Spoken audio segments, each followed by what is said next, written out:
জিজ্ঞেস করেন। তো ভাই আসলে আপনার নাম কি ভাই? আমার নাম মোহাম্মদ জহুরুল হোসেন সবুজ মির।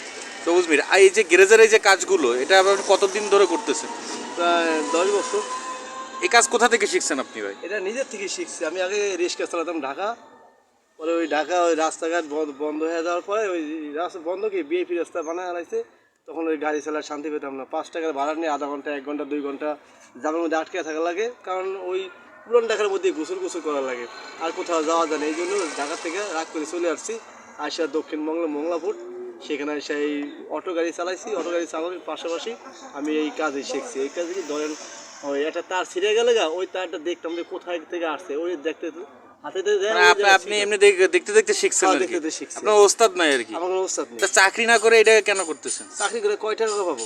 পরে চাকরি করা কি এই আমাদের দেশে মানুষ এই যে লক্ষ লক্ষ টাকা দিয়ে ঘুরে দিয়ে চাকরি না নিয়ে নিজে ওই টাকা দিয়ে অনেক প্রতিষ্ঠান করা, অনেক কিছু করা যায়।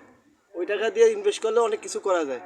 এই যে বিদার যায় মানুষ অনেক টাকা নষ্ট করে, লাস্টে যায় চোখের পানি কিনতে যায়।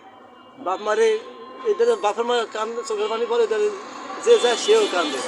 পাশাপাশি আপনি তো বাঁশ দিয়া, তারপর যে কোনো কিছু দিয়ে আপনি হস্তশিল্পীও কাজ জানেন আপনি।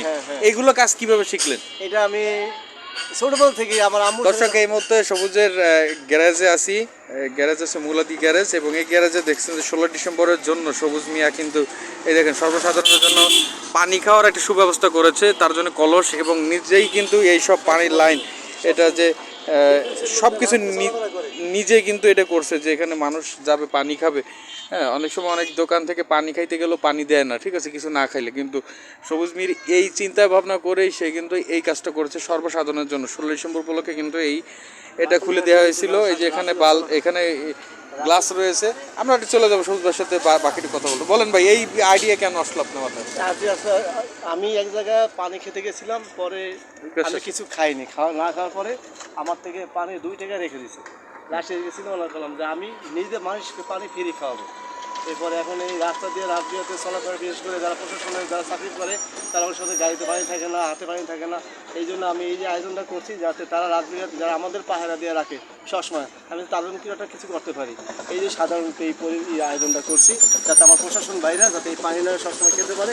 বিশুদ্ধ ফিল্টার পানি, ওই যে 30 টাকা বোতল লিটার আছে না, ওই পানিটা আমি এনে এখানে ঢালছি। ঢালার পরে এটা সবাই খায়, সবাই ভালো। প্রাকৃতিকভাবে ঠান্ডা থাকবে পানি, সব সময়ের জন্য ঠান্ডা থাকবে। আচ্ছা, দর্শকের উদ্দেশ্যে কিছু বলতেছেন আপনি?